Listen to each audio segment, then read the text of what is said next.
Lucent GK में प्राचीन भारत बौद्ध धर्म तक हो चुका है। आज उसके आगे स्टार्ट कर रहा हूँ। शैव धर्म। भगवान शिव की पूजा करने वालों को शैव एवं शिव से संबंधित धर्म को शैव धर्म कहा गया है।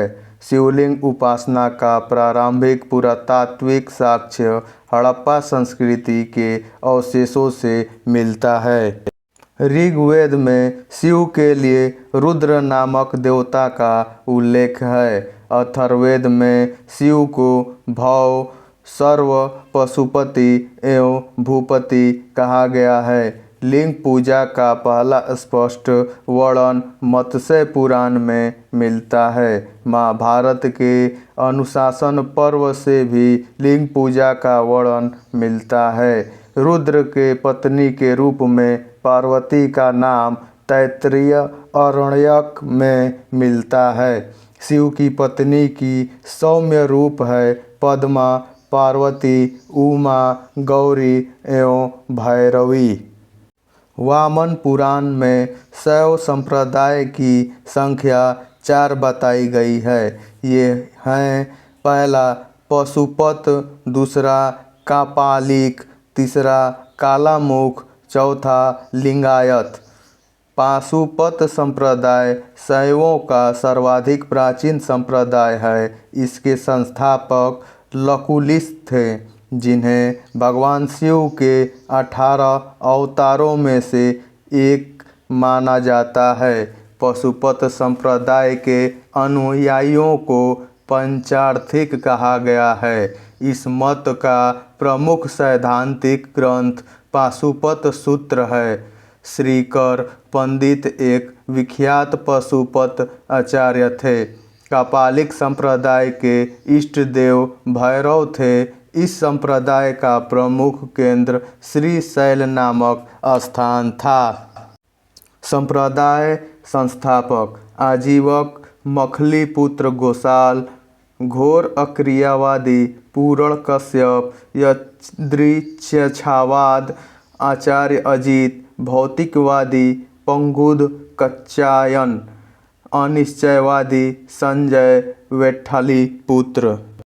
कालामुख संप्रदाय के अनुयायियों को शिव पुराण में महाव्रतधर कहा गया है। इस संप्रदाय के लोग नर कपाल में ही भोजन, जल तथा सुरापान करते हैं और साथ ही अपने शरीर पर चिता की भस्म मलते हैं। लिंगायत संप्रदाय दक्षिण में प्रचलित था। इन्हें जंगम भी कहा जाता था। इस संप्रदाय के लोग शिवलिंग की उपासना करते थे। शून्य संपादने लिंगायतों का मुख्य धार्मिक ग्रंथ है। वसव पुराण में लिंगायत संप्रदाय के प्रवर्तक अल्लभ प्रभु तथा उनके शिष्य बासव को बताया गया है। इस संप्रदाय को वीर शिव संप्रदाय भी कहा जाता है। 10वीं शताब्दी में मत्स्येंद्र नाथ ने नाथ संप्रदाय की स्थापना की। इस संप्रदाय का व्यापक प्रसार बाबा गोरखनाथ के समय में हुआ।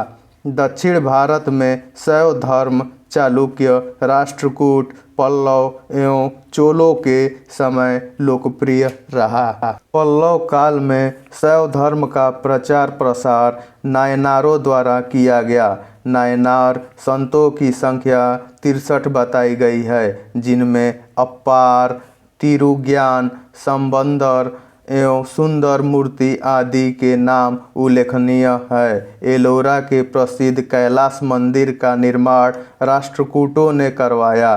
चोल शासक राजराज प्रथम ने तंजौर में प्रसिद्ध राजराजेश्वर शैव मंदिर का निर्माण करवाया, जिसे बृहदीश्वर मंदिर के नाम से भी जाना जाता है। कुषाण शासकों की मुद्राओं पर शिव एवं नंदी का एक साथ अंकन प्राप्त होता है। वैष्णव धर्म। वैष्णव धर्म के विषय में प्रारंभिक जानकारी उपनिषदों से मिलती है। इसका विकास भगवत धर्म से हुआ। नारायण के पूजक मूलतः पंचरात्र कहे जाते थे। वैष्णव धर्म के प्रवर्तक कृष्ण थे, जो विश्रण कबीले के थे और जिनका निवास स्थान मथुरा था। कृष्ण का उल्लेख सर्वप्रथम छांदोग्य उपनिषद में देवकी पुत्र और अंगिरस के शिष्य के रूप में हुआ है। वासुदेव कृष्ण का सबसे प्रारंभिक अभिलेखीय उल्लेख बेसनगर स्तंभ अभिलेख में पाया गया है। विष्णु के 10 अवतारों का उल्लेख मत्स्य पुराण में मिलता है। 10 अवतार इस प्रकार हैं: मत्स्य, कूर्म, वराह, नृसिंह, वामन, परशुराम, राम, बलराम, बुद्ध एवं कल्कि। गुप्त काल में विष्णु का वराह अवतार सर्वाधिक प्रसिद्ध था। वैष्णव धर्म में ईश्वर को प्राप्त करने के लिए सर्वाधिक महत्व भक्ति को दिया गया है। भगवान विष्णु के सुदर्शन चक्र में 6 तिलियां हैं। प्रमुख संप्रदाय: वैष्णव संप्रदाय मत विशिष्टाद्वैत आचार्य रामानुज। प्रमुख संप्रदाय ब्रह्मा संप्रदाय मत द्वैत आचार्य आनंद तीर्थ। रुद्र संप्रदाय मत शुद्धाद्वैत आचार्य वल्लभाचार्य। सनक संप्रदाय मत द्वैताद्वैत आचार्य निम्बार्क। प्रमुख संप्रदाय संस्थापक पुस्तक बरकरी, संस्थापक नामदेव। प्रमुख संप्रदाय श्री वैष्णव, संस्थापक रामानुज, पुस्तक ब्रह्मसूत्र। परमार्थ, संस्थापक रामदास, पुस्तक दासबोध। राम भक्त, संस्थापक रामानंद, पुस्तक अध्यात्म रामायण। नोट: अंकोर वाट का मंदिर कंबोडिया, कंबोज के राजा सूर्य वर्मा सेकेंड 1113 ईस्वी से 1150 ईस्वी ने बनवाया था। इस मंदिर में लगभग 10.5 फीट ऊंची भगवान विष्णु की मूर्ति स्थापित है। इस्लाम धर्म: इस्लाम धर्म के संस्थापक हजरत मुहम्मद साहब थे। हजरत मुहम्मद साहब का जन्म 570 ईस्वी में मक्का में हुआ था। हजरत मुहम्मद साहब के पिता का नाम अब्दुल्ला और माता का नाम अमीना था। हजरत मुहम्मद साहब को 610 ईस्वी में मक्का के पास हीरा नामक गुफा में ज्ञान की प्राप्ति हुई। 24 सितंबर 622 ईस्वी को पैगंबर के मक्का से मदीना की यात्रा इस्लाम जगत में मुस्लिम सनवत हिजरी सनवत के नाम से जाना जाता है। मुहम्मद की शादी 25 वर्ष की अवस्था में खदीजा नामक विधवा से साथ हुई। मुहम्मद की पुत्री का नाम फातिमा एवं दामाद का नाम अली है। देवदूत जिब्रियल ने पैगंबर मुहम्मद साहब को कुरान अरबी भाषा में संप्रेषित की। कुरान इस्लाम धर्म का पवित्र ग्रंथ है। पैगंबर मुहम्मद साहब ने कुरान की शिक्षाओं का उपदेश दिया। हजरत मुहम्मद साहब की मृत्यु 8 जून 632 ईस्वी को हुई। उन्हें मदीना में दफनाया गया। मुहम्मद साहब की मृत्यु के बाद इस्लाम सुन्नी तथा शिया नामक 2 पंथों में विभाजित हो गया। सुन्नी उन्हें कहते हैं जो सुन्ना में विश्वास करते हैं। सुन्ना पैगंबर मुहम्मद साहब के कथनों तथा कार्यों का विवरण है। शिया अली की शिक्षाओं में विश्वास करते हैं तथा उन्हें मुहम्मद साहब का न्यायसम्मत उत्तराधिकारी मानते हैं। अली मुहम्मद साहब के दामाद थे। अली की सन 661 ईस्वी में हत्या कर दी गई। अली के पुत्र हुसैन की हत्या 680 ईस्वी में करबला इराक नामक स्थान पर कर दी गई। इन दोनों हत्या ने शिया को निश्चित मत का रूप दे दिया।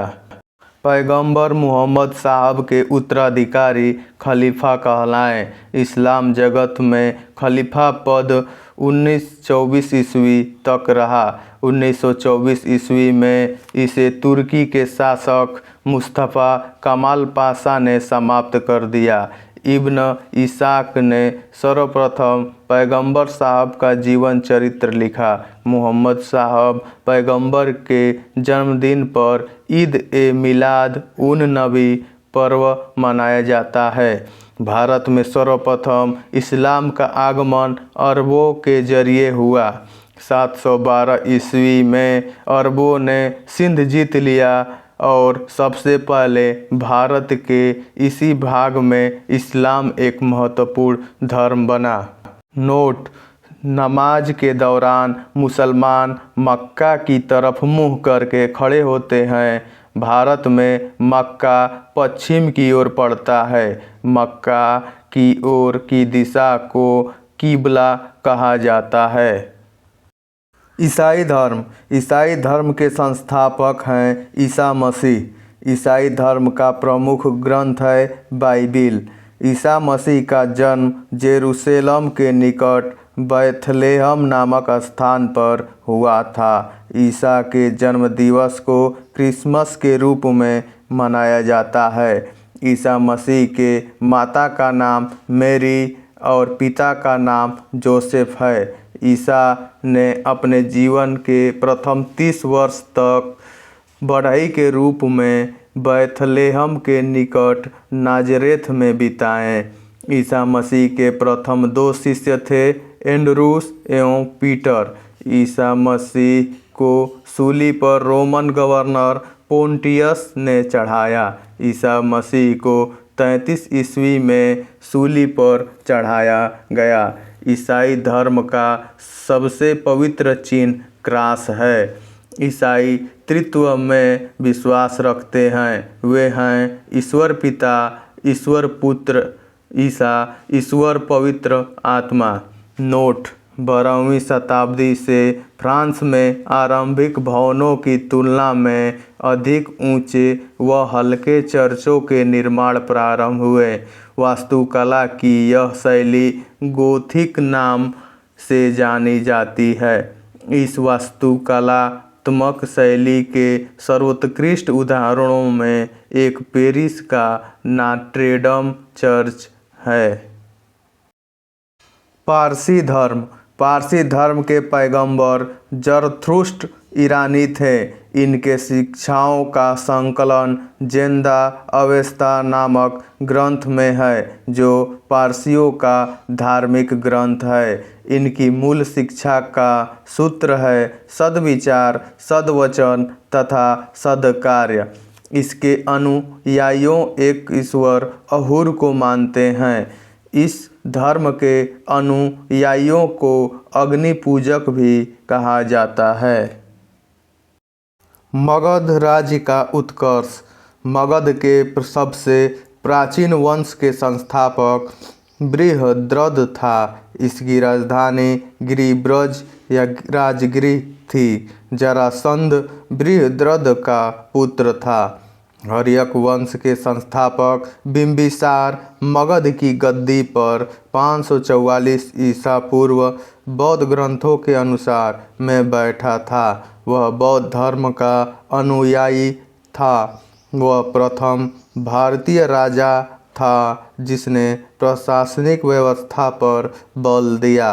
बिंबिसार ने बृहद्रथ को हराकर अंग राज्य को मगध में मिला लिया। बिंबिसार ने राजगृह का निर्माण कर उसे अपनी राजधानी बनाया। बिंबिसार ने मगध पर करीब 52 वर्षों तक शासन किया।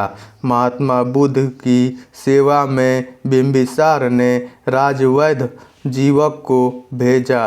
अवंती के राजा प्रगोद जब पांडु रोग से ग्रसित थे उस समय भी बिंबिसार ने जीवक को उनकी वैवाहिक संबंध स्थापित कर अपने साम्राज्य का विस्तार किया। इसने कौशल नरेश प्रसेनजीत की बहन महाकोशला से, वैशाली के चेतक की पुत्री चेलरना से तथा मद्र देश आधुनिक पंजाब की राजकुमारी क्षेमा से शादी की। बिंबिसार की हत्या उसके पुत्र अजातशत्रु ने कर दी और वह 493 ईसा पूर्व में मगध की गद्दी पर बैठा। अजातशत्रु का उपनाम कुणिक था। वह प्रारंभ में जैन धर्म का अनुयायी था। अजातशत्रु ने 32 वर्षों तक मगध पर शासन किया। अजातशत्रु के सुयोग्य मंत्री का नाम वर्षकार था। इसी की सहायता से अजातशत्रु ने वैशाली पर विजय प्राप्त की। 461 ईस्वी पूर्व में अपने पिता की हत्या कर उदाइन मगध की गद्दी पर बैठा। उदाइन ने पाटिल ग्राम की स्थापना की। वह जैन धर्म का अनुयायी था। हर्यक वंश का अंतिम राजा उदाइन का पुत्र नागदशक था। नागदशक को उसके अमात्य शिशुनाग ने 412 ईस्वी में अपदस्थ करके मगध पर शिशुनाग वंश की स्थापना की। शिशुनाग ने अपनी राजधानी पाटलिपुत्र से हटाकर वैशाली में स्थापित की। शिशुनाग का उत्तराधिकारी कालाशोक पुनः राजधानी को पाटलिपुत्र ले गया। शिशुनाग वंश का अंतिम राजा नंदीवर्धन था। नंद वंश का संस्थापक महापद्मानंद था। नंद वंश का अंतिम शासक घनानंद था। यह सिकंदर का समकालीन था। इसे चंद्रगुप्त मौर्य ने युद्ध में पराजित किया और मगध पर एक नए वंश मौर्य वंश की स्थापना की। सिकंदर का जन्म 356 ईसा पूर्व में हुआ। सिकंदर के पिता का नाम फिलिप था। फिलिप 359 ईसा पूर्व में मकदूनिया का शासक बना। इसकी हत्या 329 ईसा पूर्व में कर दी गई। सिकंदर अरस्तु का शिष्य था। सिकंदर ने भारत विजय का अभियान 326 ईसा पूर्व में प्रारंभ किया। सिकंदर का सेनापति सेल्यूकस निकेटर था। सिकंदर को पंजाब के शासक पोरस के साथ युद्ध करना पड़ा, जिसे हाइडेस्पीज के युद्ध या झेलम का युद्ध के नाम से जाना जाता है। सिकंदर की सेना ने ब्यास नदी के पश्चिमी तट पर पहुंचकर उसे पार करने से इनकार कर दिया। सिकंदर स्थल मार्ग द्वारा 325 ईसा पूर्व में भारत से लौटा। सिकंदर की मृत्यु 323 ईसा पूर्व में बेबीलोन में 33 वर्ष की अवस्था में हो गई। सिकंदर का जल सेनापति था निर्याकस। सिकंदर का प्रिय घोड़ा बौकेफला था। इसी के नाम पर इसने झेलम नदी के तट पर मौर्य वंश का संस्थापक चंद्रगुप्त मौर्य का जन्म 345 ईसा पूर्व में हुआ था। जस्टिन ने चंद्रगुप्त मौर्य को सेंड्रोकोटस कहा है, जिसकी पहचान विलियम जोन्स ने चंद्रगुप्त मौर्य से की है। विशाखदत्त कृत मुद्रा राक्षस में चंद्रगुप्त मौर्य के लिए वृषल शब्द का प्रयोग किया गया। घनानंद को हराने में चाणक्य, कौटिल्य, विष्णुगुप्त ने चंद्रगुप्त मौर्य की मदद की थी, जो बाद में चंद्रगुप्त का प्रधानमंत्री बना। इसके द्वारा लिखित पुस्तक अर्थशास्त्र है, जिसका संबंध राजनीति से है। चंद्रगुप्त मगध की राजगद्दी पर 322 ईसा पूर्व में बैठा। चंद्रगुप्त जैन धर्म का अनुयायी था। चंद्रगुप्त ने अपना अंतिम समय कर्नाटक के श्रवणबेलगोला नामक स्थान पर बिताया। चंद्रगुप्त ने 305 ईसा पूर्व में सेल्यूकस निकेटर को हराया। सेल्यूकस निकेटर ने अपनी पुत्री कार्नेलिया की शादी चंद्रगुप्त मौर्य के साथ कर दी और युद्ध की संधि शर्तों के अनुसार 4 प्रांत काबुल, कंधार, हेरात एवं मकरान चंद्रगुप्त को दिए। चंद्रगुप्त ने जैनी गुरु भद्रबाहु से जैन धर्म की दीक्षा ली। मेगास्थनीज सेल्यूकस निकेटर का राजदूत था जो चंद्रगुप्त के दरबार में रहता था। मेगास्थनीज द्वारा लिखी गई पुस्तक इंडिका है। मेगास्थनीज के अनुसार सम्राट का जनता के सामने आने के अवसरों पर शोभा यात्रा के रूप में जश्न मनाया जाता है। उन्हें एक सोने के पालकी में ले जाया जाता है। उनके अंगरक्षक सोने व चांदी से अलंकृत हाथियों पर सवार रहते हैं। कुछ अंगरक्षक पेड़ों को लेकर चलते हैं। इन पेड़ों पर प्रशिक्षित तोते का झुंड रहता है जो सम्राट के सिर के चारों तरफ चक्कर लगाता रहता है। राजा सामान्यतः हथियार बंद महिलाओं से घिरे होते हैं। उनके खाना खाने के पहले खास नौकर उस खाने को चखते हैं। वे लगातार 2 रात एक ही कमरे में नहीं सोते थे।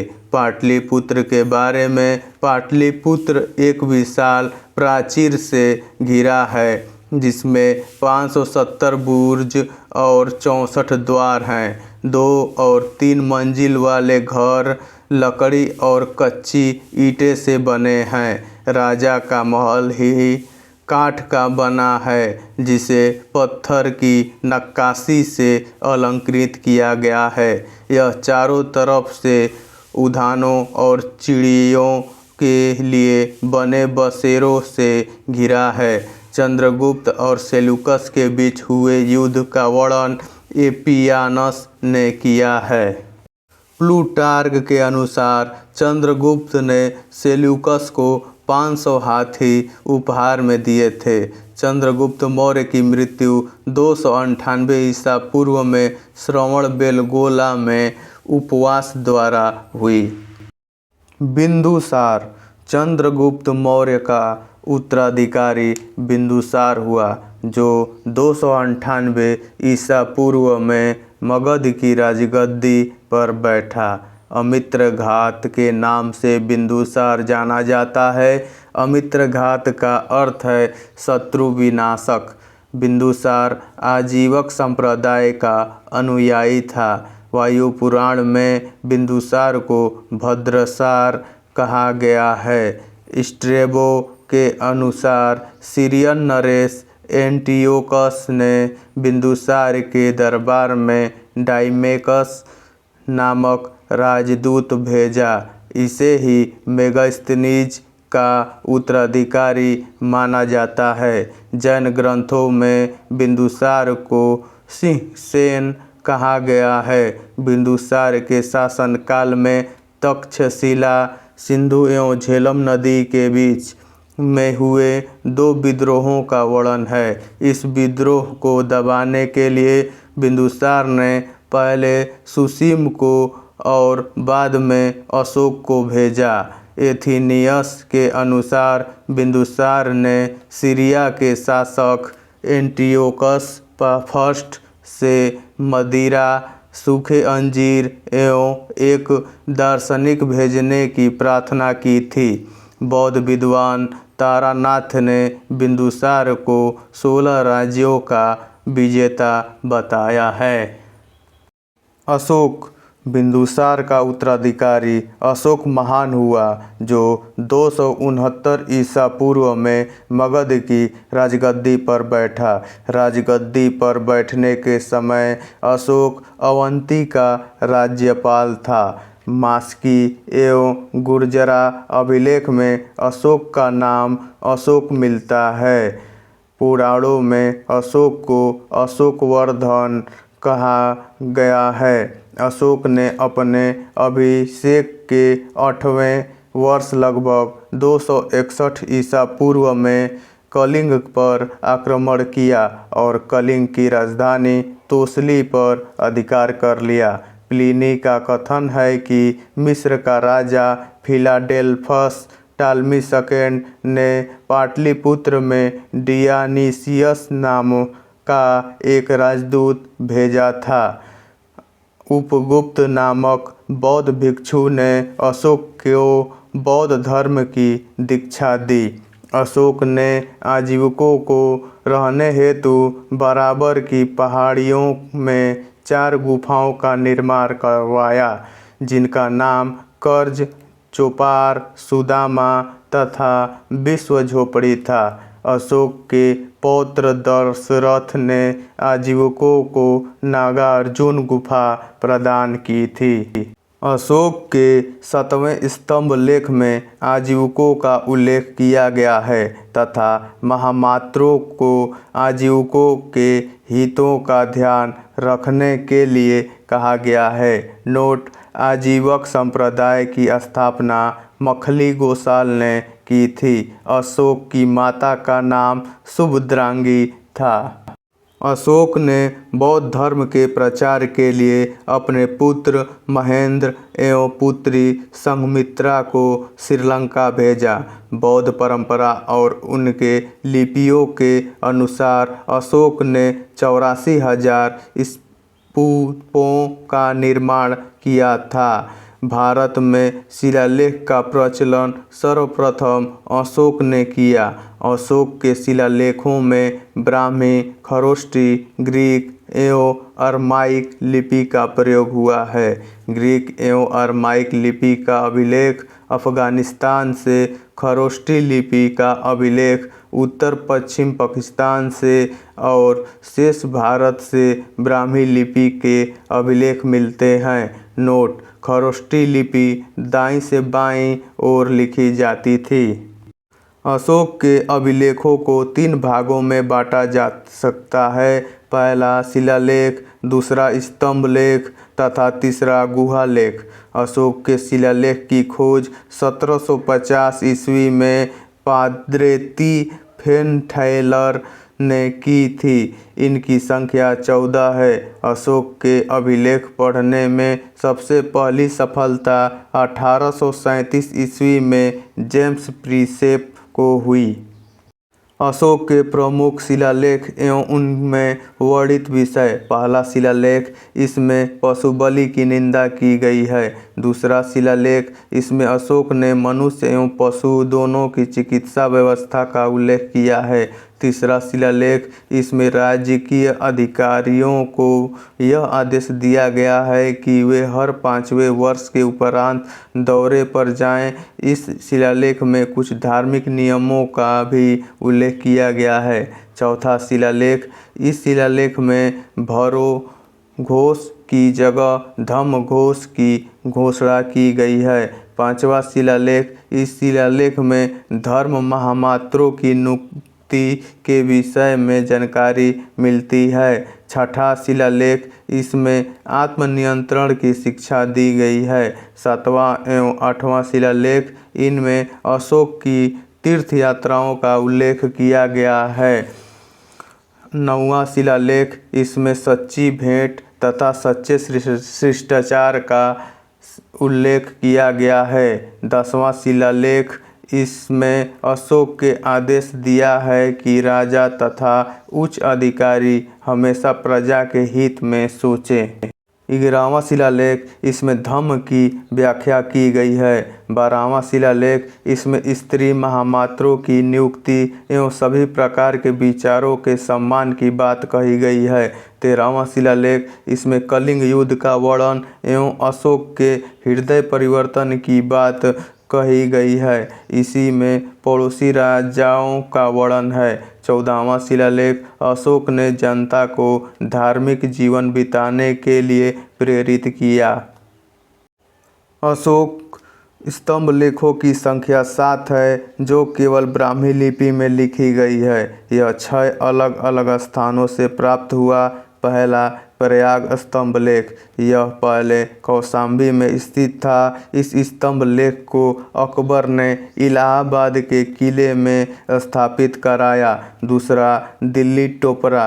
यह स्तंभ लेख फिरोज शाह तुगलक के द्वारा टोपरा से दिल्ली लाया गया। तीसरा, दिल्ली मेरठ। पहले मेरठ में स्थित यह स्तंभ लेख फिरोज शाह द्वारा दिल्ली लाया गया है। चौथा, रामपुरवा। यह स्तंभ लेख चंपारण बिहार में स्थापित है। इसकी खोज 1872 ईस्वी में कार्लायल ने की। पाँचवां, लौरिया अरेराज। चंपारण बिहार में। छठवां, लौरिया नंदनगढ़। चंपारण बिहार में। इस स्तंभ का मोर का चित्र बना है। कौशाम्बी अभिलेख को रानी का अभिलेख कहा जाता है। अशोक का सबसे छोटा स्तंभ लेख रुम्मीदेई है। इसी में लुम्बिनी में धम्म यात्रा के दौरान अशोक द्वारा भू राजस्व की दर घटा देने की घोषणा की गई है। अशोक का 7वां अभिलेख सबसे लंबा है। प्रथम पृथक शिलालेख में यह घोषणा है कि सभी मनुष्य मेरे बच्चे हैं। अशोक का सार एक कुना कंदहार अभिलेख ग्रीक एवं अरमाइक भाषाओं में प्राप्त हुआ है। मौर्य प्रांत राजधानी उत्तरापट, तक्षशिला, अवंती राष्ट्र, उज्जैनी, कलिंग, तोसली, दक्षिणापथ, सुवर्णगिरी, प्रासी, पूर्वी प्रांत, पाटलिपुत्र। साम्राज्य में मुख्यमंत्री एवं पुरोहित की नियुक्ति के पूर्व इनके चरित्र को काफ़ी जांचा परखा जाता था, जिसे उपधा परीक्षण कहा जाता था। सम्राट की सहायता के लिए एक मंत्री परिषद होती थी, जिसमें सदस्यों की संख्या 12, 16 या 20 हुआ करती थी। अर्थशास्त्र में शीर्षस्थ अधिकारी के रूप में तीर्थ का उल्लेख मिलता है, जिसे महामात्र भी कहा जाता था। इसकी संख्या 18 थी। अर्थशास्त्र में चर जासूस को कहा गया है। अशोक के समय मौर्य साम्राज्य में प्रांतों की संख्या 5 थी। प्रांतों को चक्र कहा जाता था। प्रांतों के प्रशासक कुमार या आर्यपुत्र या राष्ट्रिक कहलाते थे। प्रांतों का विभाजन विषय में किया गया था, जो विषयपति के अधीन होते थे। प्रशासन की सबसे छोटी इकाई ग्राम थी, जिसका मुखिया ग्रामिक कहलाता था। अर्थशास्त्र में वर्णित तीर्थ: पहला, मंत्री प्रधानमंत्री। दूसरा, पुरोहित धर्म एवं दान विभाग का प्रधान। तीसरा, सेनापति सैन्य विभाग का प्रधान। चौथा, युवराज राजपुत्र। पांचवां, दैवारिक राजकीय द्वार रक्षक। छठवां, अंतर्वेदिक अंतःपुर का अध्यक्ष। सातवां, समाहर्ता आय का संग्रहकर्ता। आठवां, सन्निधाता राजकीय कोष का अध्यक्ष। नौवां, प्रशास्ता कारागार का अध्यक्ष। 10वां, प्रदेष्ट्री कमिश्नर। 11, पौर नगर का कोतवाल। 12, व्यवहारिक प्रमुख न्यायाधीश। 13, न्यायक नगर रक्षा का अध्यक्ष। 14, कर्मांतिक उद्योगों एवं कारखानों का अध्यक्ष। 15, मंत्रिपरिषद अध्यक्ष। 16, दंडपाल सेना का सामान एकत्र करने वाला। 17, दुर्गपाल दुर्ग रक्षक। 18वां, अंतपाल सीमावर्ती दुर्ग का रक्षक। प्रशासकों में सबसे छोटा गोप था, जो 10 ग्रामों का शासन संभालता था। मेगास्थनीज के अनुसार नगर का प्रशासक 30 सदस्यों का एक मंडल करता था, जो 6 समितियों में विभाजित था।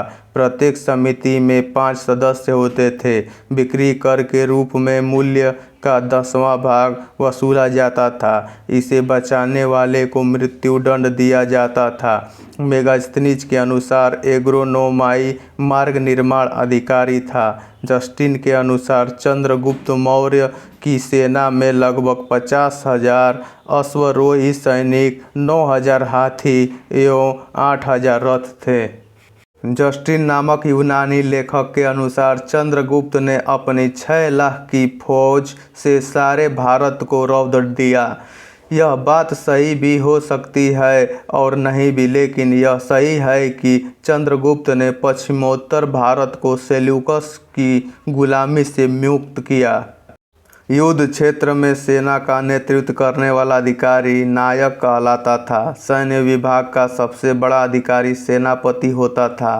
प्लिनी नामक यूनानी लेखक के अनुसार चंद्रगुप्त की सेना में 6 लाख पैदल सिपाही, 30,000 घुड़सवार और 9,000 हाथी थे। मेगास्थनीज के अनुसार मौर्य सेना का रख रखाव 5 सदस्यीय 6 समितियां करती थी। मौर्य प्रशासन में गुप्तचर विभाग महामात्य सर्प नामक अमात्य के अधीन था।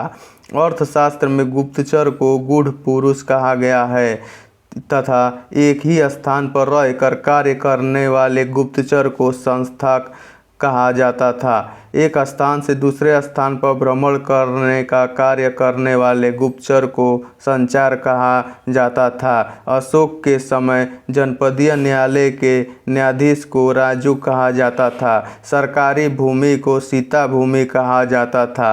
बिना वर्षा के अच्छी खेती होने वाली भूमि को अदेवमातृक कहा जाता था। मेगास्थनीज ने भारतीय समाज को 7 वर्गों में विभाजित किया। पहला दार्शनिक, दूसरा किसान, तीसरा अहीर, चौथा कारीगर, 5वां सैनिक, 6वां निरीक्षक एवं 7वां सभासद। स्वतंत्र वेश्यावृत्ति को अपनाने वाली महिला रूपा जीवा कहलाती थी। नंद वंश के विनाश करने में चंद्रगुप्त मौर्य ने कश्मीर के राजा प्रवर्तक से सहायता प्राप्त की थी। मौर्य शासन 137 वर्षों तक रहा। भागवत पुराण के अनुसार मौर्य वंश में 10 राजा हुए, जबकि वायु पुराण के अनुसार 9 राजा हुए। मौर्य वंश का अंतिम शासक बृहद्रथ था। इसकी हत्या इसके सेनापति पुष्यमित्र शुंग ने 185 ईसा पूर्व में कर दी और मगध पर शुंग वंश की नींव डाली। ब्राह्मण साम्राज्य। पुष्यमित्र शुंग, जिसने मगध पर शुंग वंश की नींव डाली, ब्राह्मण जाति का था। शुंग शासकों ने अपनी राजधानी विदिशा में स्थापित की। इंडो यूनानी शासक मिनांडर को पुष्यमित्र शुंग ने पराजित किया। पुष्यमित्र शुंग ने 2 बार अश्वमेध यज्ञ किया। इनके लिए पतंजलि ने अश्वमेध यज्ञ कराए। भरहुत स्तूप का निर्माण पुष्यमित्र शुंग ने करवाया। शुंग वंश का अंतिम शासक देवभूति था। इसकी हत्या 73 ईसा पूर्व में वासुदेव ने कर दी और मगध की गद्दी पर कण्व वंश की स्थापना की। कण्व वंश का अंतिम राजा सुशर्मा हुआ। सिमुक ने 60 ईसा पूर्व में सुशर्मा की हत्या कर दी और सातवाहन वंश की स्थापना की। सातवाहन आंध्र वंश शासकों ने अपनी राजधानी प्रतिष्ठान गोदावरी नदी के किनारे में स्थापित की। प्रतिष्ठान महाराष्ट्र के औरंगाबाद जिले में है। सातवाहन वंश के प्रमुख शासक थे सिमुक, सातकर्णी, गौतमीपुत्र, सातकर्णी, वशिष्ठिपुत्र, पुलुमावी तथा यज्ञश्री सातकर्णी। सातकर्णी ने 2 अश्वमेध तथा 1 राजसूय यज्ञ किया। सातवाहन शासकों के समय के प्रसिद्ध साहित्यकार हाल एवं गूढ़ाध्याय थे। हाल ने गाथा सप्तशती तथा गूढ़ाध्याय ने बृहत कथा नामक पुस्तकों की रचना की। सातवाहन शासकों ने चांदी, तांबे, सीसा, पोटीन और कांसे की मुद्राओं का प्रचलन किया। सातवाहन अपना सिक्का ढालने में जिससे शीशे का इस्तेमाल करते थे, उसे रोम में मंगाया जाता था। ब्राह्मणों को भूमि अनुदान देने की प्रथा का प्रारंभ सातवाहन शासकों ने ही सर्वप्रथम किया। सातवाहनों की राजकीय भाषा प्राकृतिक एवं लिपि ब्राह्मी थी। सातवाहन में हमें मातृतंत्रात्मक ढांचे का आभास मिलता है। उनके राजाओं के नाम उनकी माताओं के नाम पर रखने की प्रथा थी, जैसे गौतमीपुत्र, वशिष्ठिपुत्र आदि। लेकिन सातवाहन राजकुल पितृतंत्रात्मक था, क्योंकि राज सिंहासन का उत्तराधिकारी पुत्र ही होता था। सातवाहन शासकों ने ग्रामीण क्षेत्रों में प्रशासन का काम गौलमिक को सौंपा। गौलमिक एक सैनिक टुकड़ी का प्रधान होता था जिसमें 9 रथ, 9 हाथी, 25 घोड़े और 45 पैदल सैनिक होते थे। सातवाहन की महत्वपूर्ण स्थापत्य कृतियाँ हैं कार्ले का चैत्य, अजंता एवं एलोरा की गुफाएं का निर्माण एवं अमरावती कला का विकास। सातकर्णी एवं अन्य सभी सातवाहन शासक दक्षिणापथ के स्वामी कहे जाते थे। नोट: सातवाहन राज्य ने उत्तर और दक्षिण भारत के बीच सेतु का काम किया। चैनल को सब्सक्राइब जरूर करें। भारत के यवन राज्य। भारत पर आक्रमण करने वाले विदेशी आक्रमणकारियों का क्रम है हिंद यूनानी, शक, पहलव, कुषाण, सेल्यूकस के द्वारा स्थापित पश्चिमी तथा मध्य एशिया के विशाल साम्राज्य को इसके उत्तराधिकारी एंटियोकस प्रथम ने अक्षुण्ण बनाए रखा।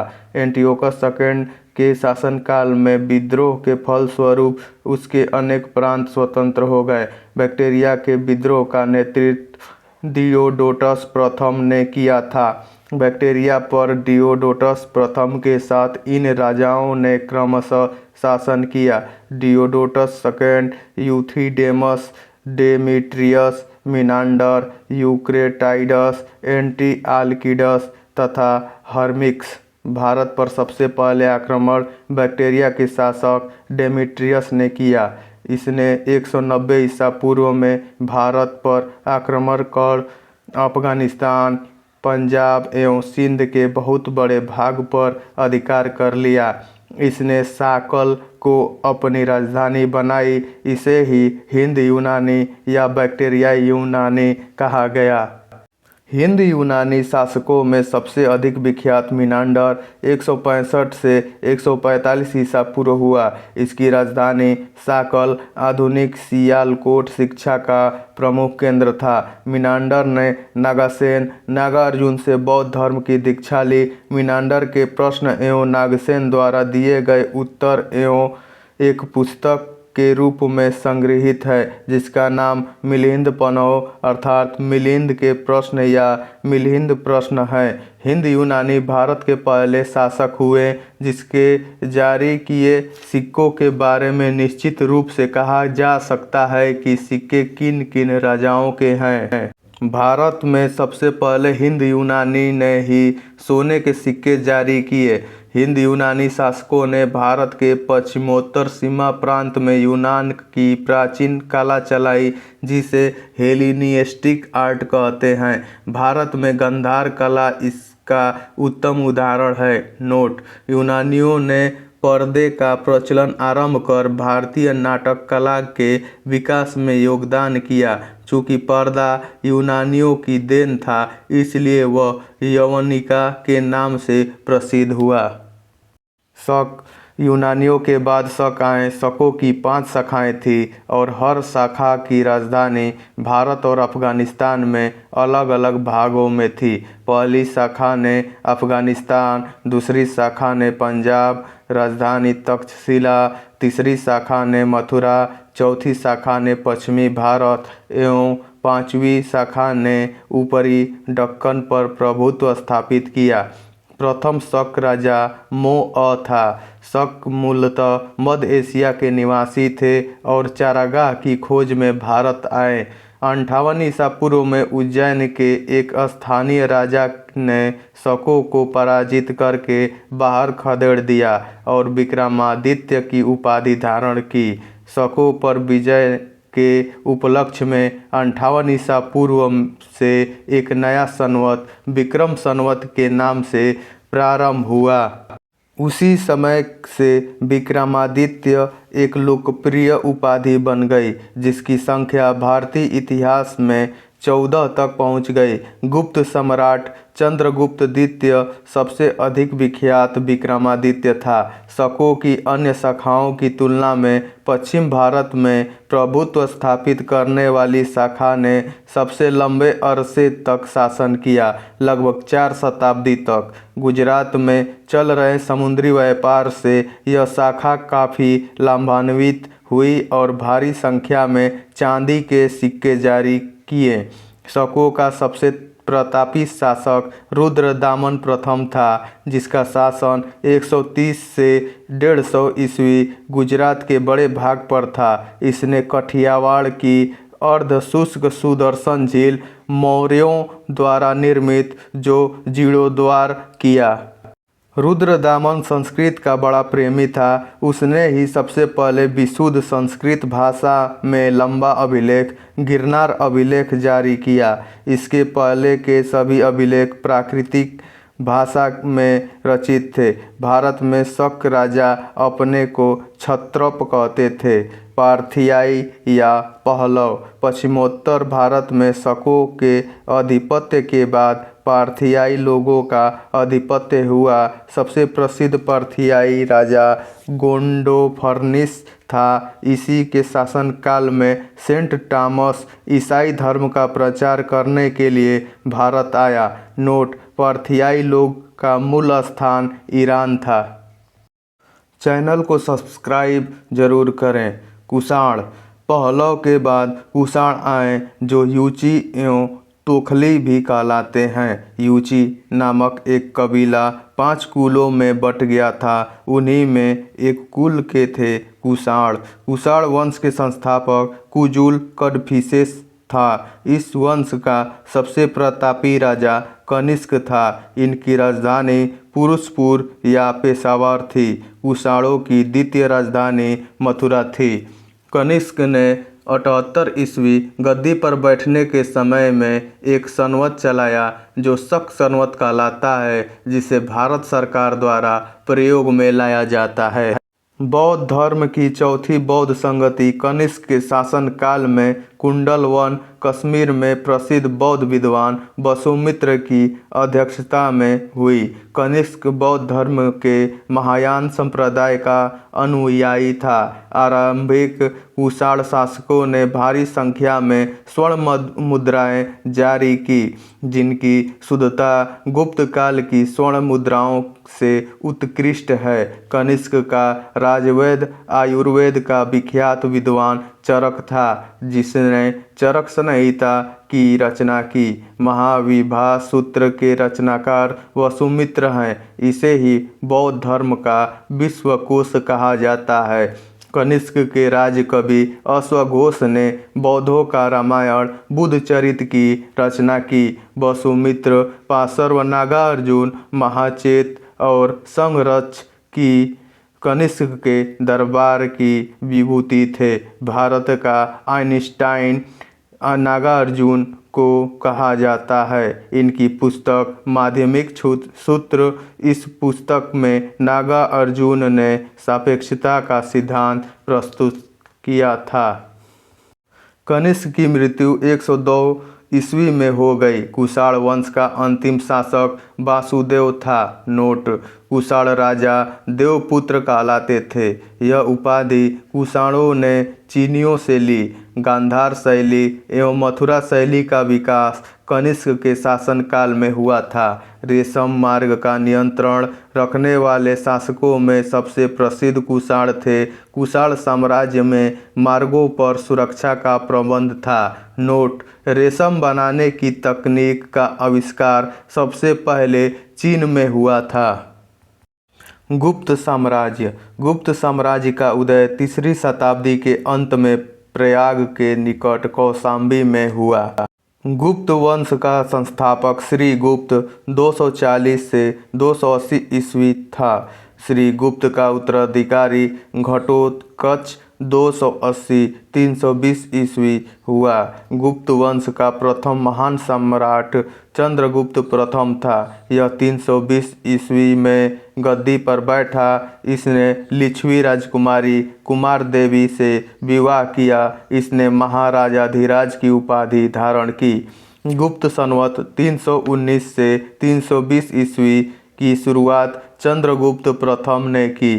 चंद्रगुप्त प्रथम का उत्तराधिकारी समुद्रगुप्त हुआ, जो 335 ईस्वी में राजगद्दी पर बैठा। इसने आर्यव्रत के 9 शासकों एवं दक्षिणावर्त के 12 शासकों को पराजित किया। इन्हीं विजयों के कारण इसे भारत का नेपोलियन कहा जाता है।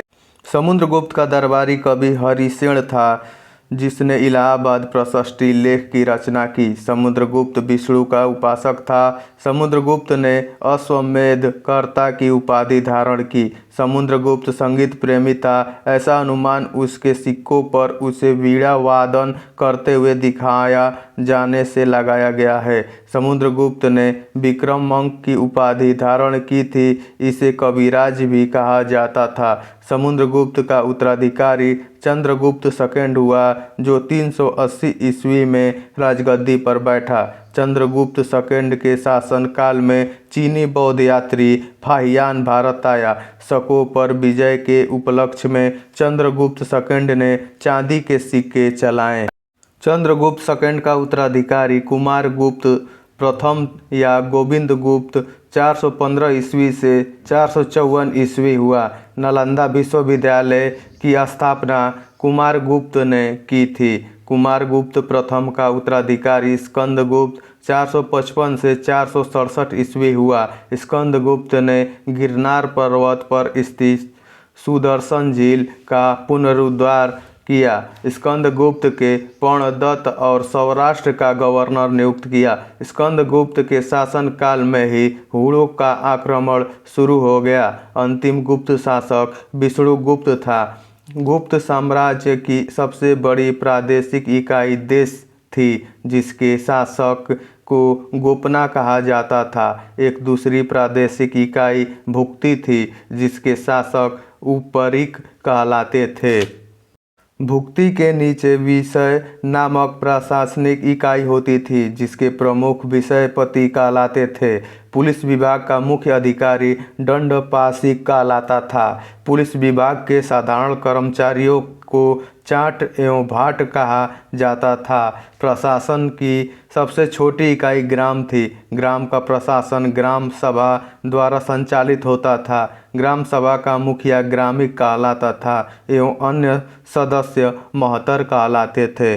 ग्राम समूहों की छोटी इकाई को पेठ कहा जाता था। गुप्त शासक कुमारगुप्त के दामोदरपुर ताम्रपत्र में भूमि बिक्री संबंधी अधिकारियों के क्रियाकलापों का उल्लेख है। भू राजस्व कुल उत्पादन का 1/4 भाग से 1/6 भाग हुआ करता था। आर्थिक उपयोगिता के आधार पर निम्न प्रकार की भूमि थी।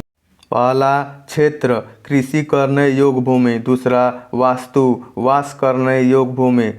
तीसरा चारागाह भूमि पशुओं के चारा योग्य भूमि। चौथा सील ऐसे भूमि जो जोतने योग्य नहीं होती थी।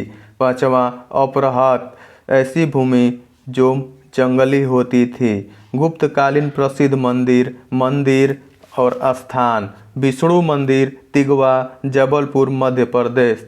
शिव मंदिर भुमरा नागौदा मध्य प्रदेश। पार्वती मंदिर नयना कुठार मध्य प्रदेश। दशावतार मंदिर देवगढ़ ललितपुर उत्तर प्रदेश। शिव मंदिर खोह नागौद मध्य प्रदेश। भीतरगांव मंदिर लक्ष्मण मंदिर ईंटों द्वारा निर्मित भीतरगांव कानपुर उत्तर प्रदेश। सिंचाई के लिए रहत या घंटी यंत्र का प्रयोग होता था।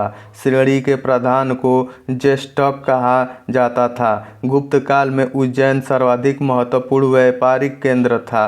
गुप्त राजाओं ने सर्वाधिक स्वर्ण मुद्राएं जारी की। इन्हीं स्वर्ण मुद्राएं को अभिलेखों में दिनार कहा गया है। कायस्थों का सर्वप्रथम वर्णन याज्ञवल्क्य स्मृति में मिलता है। जाति के रूप में कायस्थों का सर्वप्रथम वर्णन ओशनम स्मृति में मिलता है। विंध्य जंगल में सबर जाति के लोग अपने देवताओं को मनुष्य का मांस चढ़ाते थे। पहली बार किसी के सती होने का प्रमाण 510 ईस्वी के भानुगुप्त के एडर अभिलेख से मिलता है, जिसमें किसी भोजराज की मृत्यु पर उसकी पत्नी के सती होने का उल्लेख है। गुप्त काल में वेश्यावृत्ति करने वाली महिलाओं को गणिका कहा जाता था। वृद्ध वेश्याओं को कूटनी कहा जाता था। गुप्त सम्राट वैष्णव धर्म के अनुयायी थे तथा उन्होंने इसे राजधर्म बनाया था। विष्णु का वाहन गरुड़ गुप्तों का राजचिन्ह था। गुप्त काल में वैष्णव धर्म संबंधी सबसे महत्वपूर्ण अवशेष देवगढ़ जिला ललितपुर का दशावतार मंदिर है। यह बेतवा नदी के तट पर स्थित है। अजंता में निर्मित कुल 29 गुफाओं में वर्तमान में केवल 6 ही शेष हैं, जिनमें गुफा संख्या 16 एवं 17 ही गुप्तकालीन है। इसमें गुफा संख्या 16 में उत्कीर्ण मणासन राजकुमारी का चित्र प्रशंसनीय है। गुफा संख्या 17 के चित्र को चित्रशाला कहा गया है। इस चित्रशाला में बुद्ध के जन्म, जीवन, महाभिनिष्क्रमण एवं महापरिनिर्वाण की घटनाओं से संबंधित चित्र उद्धृत किए गए हैं। अजंता की गुफाएं बौद्ध धर्म की महायान शाखा से संबंधित है। गुप्त काल में निर्मित अन्य गुफा बाघ की गुफा है, जो बाघ जिला धार मध्य प्रदेश नामक स्थान पर विंध्य पर्वत को काटकर बनाई गई थी। चंद्रगुप्त सेकंड के शासनकाल में संस्कृत भाषा का सबसे प्रसिद्ध कवि कालिदास थे। चंद्रगुप्त सेकंड के दरबार में रहने वाला आयुर्वेदाचार्य धन्वंतरी थे। गुप्त काल में विष्णु शर्मा द्वारा लिखित पंचतंत्र संस्कृत को संसार का सर्वाधिक प्रचलित ग्रंथ माना जाता है। बाइबल के बाद इसका स्थान दूसरा है। इसे 5 भागों में बांटा गया है: मित्र भेद, मित्र लाभ, संधि विग्रह, लब्ध प्रणास, अपरीक्षाकारित्व। आर्यभट्ट ने आर्यभट्टियम एवं सूर्य सिद्धांत नामक ग्रंथ लिखे। इसी ने सर्वप्रथम बताया कि पृथ्वी सूर्य के चारों ओर घूमती है। चंद्रगुप्त सेकंड के दरबार में रहने वाले प्रमुख विद्वान वराहमिहिर, धन्वंतरी, ब्रह्मगुप्त आदि थे। पुराणों की वर्तमान रूप में रचना गुप्त काल में हुई। इसने ऐतिहासिक परंपराओं का उल्लेख है। संस्कृत गुप्त राजाओं की शासकीय भाषा थी। गुप्त काल में चांदी के सिक्कों को रुपयक्का कहा जाता था। याज्ञवल्क्य, नारद, कात्यायन एवं बृहस्पति स्मृतियों की रचना गुप्त काल में ही हुई। मंदिर बनाने की कला का जन्म गुप्त काल में ही हुआ। त्रिमूर्ति की अवधारणा का विकास गुप्त काल में ही हुआ। गुप्त काल लौकिक साहित्य की सर्जना के लिए स्मरणीय है। भास के 13 नाटक इसी काल के हैं। शूद्रक का लिखा नाटक मृच्छकटिकम या माटी की खिलौना गाड़ी, जिसमें निर्धन ब्राह्मण के साथ वैश्या का प्रेम वर्णित है, प्राचीन नाटकों में सर्वोत्कृष्ट माना जाता है। कालिदास की कृति अभिज्ञान शाकुंतलम राजा दुष्यंत एवं शकुंतला के प्रेम की कथा प्रथम भारतीय रचना है, जिसका अनुवाद यूरोपीय भाषाओं में हुआ। ऐसी दूसरी रचना है भगवत गीता। सांस्कृतिक उपलब्धियों के कारण गुप्त काल को भारतीय इतिहास का स्वर्ण युग कहा जाता है। पुष्पभूति वंश या वर्धन वंश। गुप्त वंश के पतन के बाद जिन नए राजवंशों का उद्भव हुआ, उनमें मैत्रक, मौखरी, पुष्पभूति, परवर्ती, गुप्त और गौड़ प्रमुख हैं। इन राजवंशों में पुष्पभूति वंश के शासकों ने सबसे विशाल साम्राज्य स्थापित किया। पुष्पभूति वंश के संस्थापक पुष्पभूति था। इनकी राजधानी थानेश्वर हरियाणा प्रांत के कुरुक्षेत्र जिले में स्थित वर्तमान थानेसर नामक स्थान थी। प्रभाकर वर्धन इस वंश का स्वतंत्रता का जन्मदाता था तथा प्रथम प्रभावशाली शासक था, जिसने परम भट्टारक और महाराजाधिराज जैसी सम्मानजनक उपाधियां धारण की। प्रभाकर वर्धन की पत्नी यशोमती से 2 पुत्र राजवर्धन और हर्षवर्धन तथा एक कन्या राजश्री उत्पन्न हुई। राजश्री का विवाह कन्नौज के मौखरी राजा ग्रहवर्मा के साथ हुआ। मालवा के शासक देवगुप्त ने ग्रहवर्मा की हत्या कर दी और राजश्री को बंदी बनाकर कारागार में डाल दिया। राजवर्धन ने देवगुप्त को मार डाला, परंतु देवगुप्त के मित्र गौड़ नरेश शशांक ने धोखा देकर राजवर्धन की हत्या कर दी। नोट: शशांक शैव धर्म का अनुयायी था। इसने बोधि वृक्ष बोध गया को कटवा दिया। राजवर्धन की मृत्यु के बाद 606 ईस्वी में 16 वर्ष की अवस्था में हर्षवर्धन थानेश्वर की गद्दी पर बैठा। हर्ष को शीलादित्य के नाम से भी जाना जाता था। इसने परम भट्टा तारक नरेश की उपाधि धारण की थी। हर्ष ने शशांक को पराजित करके कन्नौज पर अधिकार कर लिया तथा उसने अपनी राजधानी बनाया। हर्ष और पुलकेशिन सेकंड के बीच नर्मदा नदी के तट पर युद्ध हुआ, जिसमें हर्ष की पराजय हुई। चीनी यात्री ह्वेनसांग हर्षवर्धन के शासनकाल में भारत आया। नोट: ह्वेनसांग को यात्रियों में राजकुमार, नीति का पंडित एवं वर्तमान शाक्य मुनि कहा जाता है। वह नालंदा विश्वविद्यालय में पढ़ने एवं बौद्ध ग्रंथ संग्रह करने के उद्देश्य से भारत आया था। हर्ष 641 ईस्वी में अपने दूत चीनी भेजे तथा 643 ईस्वी एवं 645 ईस्वी में 2 चीनी दूत उसके दरबार में आए। हर्ष के कश्मीर के शासक से बुद्ध के दंत अवशेष बलपूर्वक प्राप्त किए। हर्ष के पूर्वज भगवान शिव और सूर्य के अनन्य उपासक थे। प्रारंभ में हर्ष भी अपने कुल देवता शिव का परम भक्त था। चीनी यात्री ह्वेनसांग से मिलने के बाद उसने बौद्ध धर्म की महायान शाखा को राज्याश्रय प्रदान किया तथा वह पूर्ण बौद्ध बन गया। हर्ष के समय में नालंदा महाविहार महायान बौद्ध धर्म की शिक्षा का प्रधान केंद्र था। हर्ष के समय में प्रयाग में प्रति 5वें वर्ष एक समारोह आयोजित किया जाता था, जिसे महामोक्ष परिषद कहा जाता था। ह्वेनसांग स्वयं 6ठे समारोह में सम्मिलित हुआ। बाण भट्ट हर्ष के दरबारी कवि थे। उन्होंने हर्षचरित्र एवं कादंबरी की रचना की।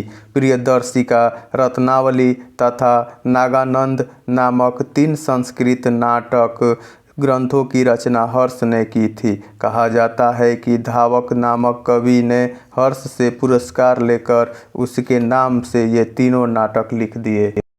हर्ष को भारत का अंतिम हिंदू सम्राट कहा गया है, लेकिन वह न तो कट्टर हिंदू था और न ही सारे देश का शासक ही।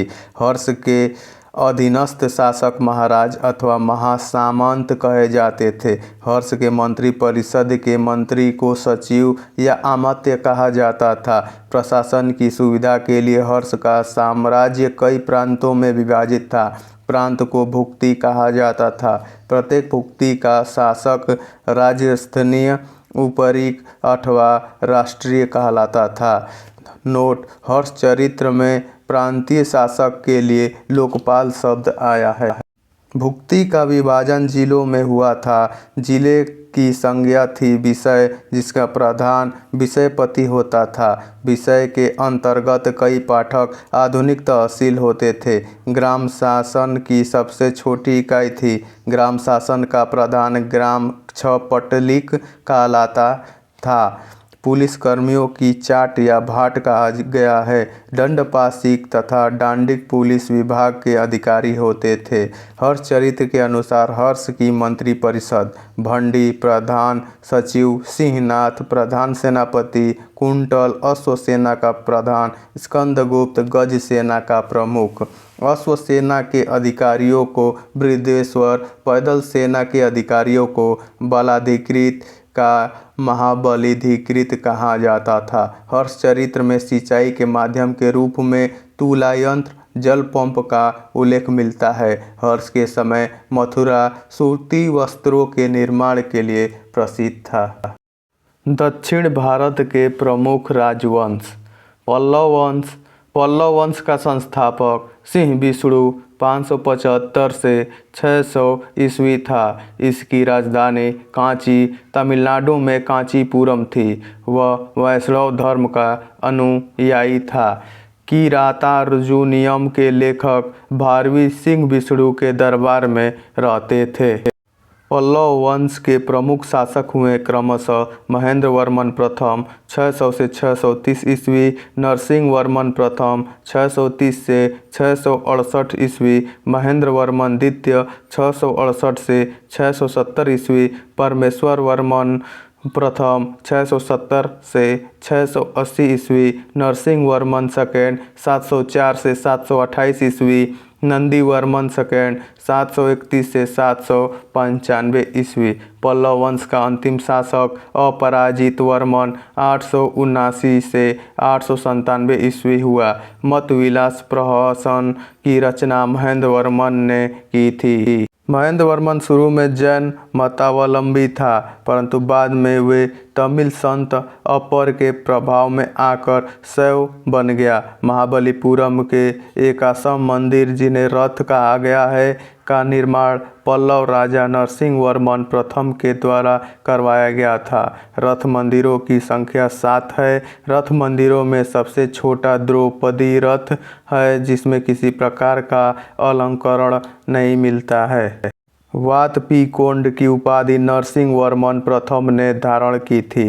अरबों के आक्रमण के समय पल्लवों का शासक नरसिंह वर्मन सेकेंड था। उसने राजा सिंह, राजाओं में सिंह, आगम प्रिय, शास्त्रों का प्रेमी और शंकर भक्त, शिव का उपासक की उपाधियां धारण की। उसने कांची के कैलाश मंदिर का निर्माण करवाया, जिसे राजसिद्धेश्वर मंदिर भी कहा जाता है। इसी मंदिर के निर्माण से द्रविड़ स्थापत्य कला की शुरुआत हुई। महाबलीपुरम में सूर्य मंदिर, कांची के कैलाशनाथ मंदिर में पल्लव राजाओं और रानियों की आदमकद तस्वीरें लगी हैं। 10 कुमार चरित्र के लेखक दंडी नरसिंह वर्मन द्वितीय के दरबार में रहते थे। कांची के मुक्तेश्वर मंदिर तथा बैकुंठ पेरुमाल मंदिर का निर्माण नंदी वर्मन द्वितीय ने कराया। प्रसिद्ध वैष्णव संत तिरुमंडई अल्वार नंदी वर्मन द्वितीय के समकालीन थे। राष्ट्रकूट राजवंश का संस्थापक दंती दुर्ग 752 ईस्वी था। शुरुआत में वे कर्नाटक के चालुक्य राजाओं के अधीन थे। इसकी राजधानी मनकीर या मान्यखेत, वर्तमान मालखेड़, सोलापुर के निकट थी। राष्ट्रकूट वंश के प्रमुख शासक थे कृष्ण प्रथम, ध्रुव, गोविंद तृतीय, अमोघ वर्ष, कृष्ण सेकेंड, इंद्र थर्ड एवं कृष्ण थर्ड। एलोरा के प्रसिद्ध कैलाश मंदिर का निर्माण कृष्ण प्रथम ने करवाया था। ध्रुव राष्ट्रकूट वंश का पहला शासक था, जिसने कन्नौज पर अधिकार करने हेतु त्रिपक्षीय संघर्ष में भाग लिया और प्रतिहार नरेश वत्सराज एवं पाल नरेश धर्मपाल को पराजित किया। ध्रुव को धारावर्ष भी कहा जाता है। गोविंद तृतीय ने त्रिपक्षीय संघर्ष में भाग लेकर चक्रायुध एवं उसके संरक्षक धर्मपाल तथा प्रतिहार वंश के शासक नागभट्ट सेकेंड को पराजित किया। पल्लव, पांड्य, केरल एवं गंग शासकों के संघ को गोविंद थर्ड ने नष्ट किया।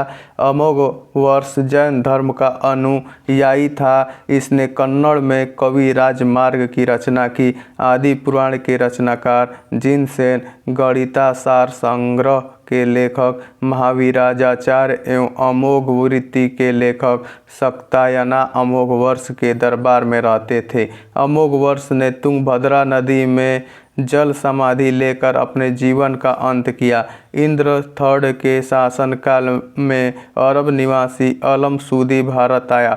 इसने तत्कालीन राष्ट्रकूट शासकों को भारत का सर्वेक्षण शासक कहा। राष्ट्रकूट वंश का अंतिम महान शासक कृष्ण थर्ड था। इसी के दरबार में कन्नड़ भाषा के कवि पोन रहते थे, जिन्होंने शांति पुराण की रचना की। कल्याणी के चालुक्य तैलब सेकेंड ने 973 ईस्वी में कर्क को हराकर राष्ट्रकूट राज्य पर अपना अधिकार कर लिया और कल्याणी के चालुक्य वंश की नींव डाली। एलोरा एवं एलिफेंटा महाराष्ट्र गुहा मंदिरों का निर्माण राष्ट्रकूटों के समय ही हुआ। एलोरा में 34 शैलकृत गुफाएं हैं। इसमें 1 से 12 तक बौद्धों, 13 से 29 तक हिंदुओं एवं 30 से 34 तक जैनों की गुफाएं हैं। बौद्ध गुफाओं में सबसे प्रसिद्ध विश्वकर्मा गुफा संख्या 10 है। इसमें एक चैत्य है। वहाँ पर 2 मंजिली और 3 मंजिली गुफाएं भी हैं, जिन्हें 2 थल तथा 3 थल नाम दिया गया है। एलोरा की गुफा 15 में विष्णु को नरसिंह अर्थात पुरुष सिंह के रूप में दिखलाया गया है। एलोरा गुफाओं का सर्वप्रथम उल्लेख फ्रांसीसी यात्री थेविनेट ने 17वीं शताब्दी में किया था। राष्ट्रकूट शैव, वैष्णव, शाक्त संप्रदायों के साथ साथ जैन धर्म के भी उपासक थे। राष्ट्रकूटों ने अपने राज्यों में मुसलमान व्यापारियों को बसने तथा इस्लाम के प्रचार की स्वीकृति दी थी।